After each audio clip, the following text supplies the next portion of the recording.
Now to the high-profile April Millsap murder trial that has a lot of interest right here in Metro Detroit. Today, Armada's police chief was peppered with questions from the defense about the day April was found and how James Van Callis became their primary suspect. 7 Action News reporter Tara Edwards spent the day in court, and she joins us now live.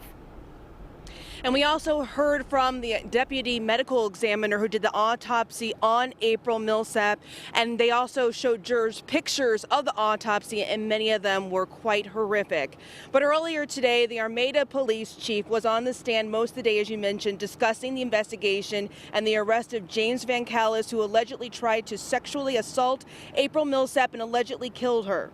He told the court police received a large amount of tips and how officers wanted to leave no stone unturned. He said several tips came in describing a man on a motorcycle and how investigators were eventually able to trace the crime to Van Callis.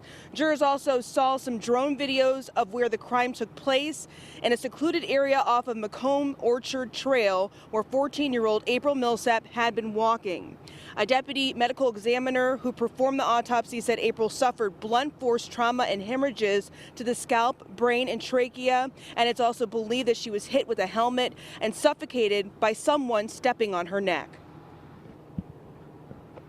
It would leave a mark that looked like two parallel lines, kind of like tram tracks.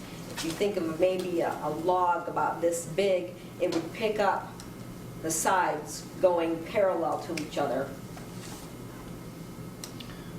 What about an impact, something like this, into that eye socket area? That is consistent. So today, jurors heard from expert witnesses, and tomorrow they're expected to hear from witnesses that were in the area around the time of the crime. Live at the Macomb County Courthouse, Tara Edwards, 7 Action News. All right, thank you so much, Tara.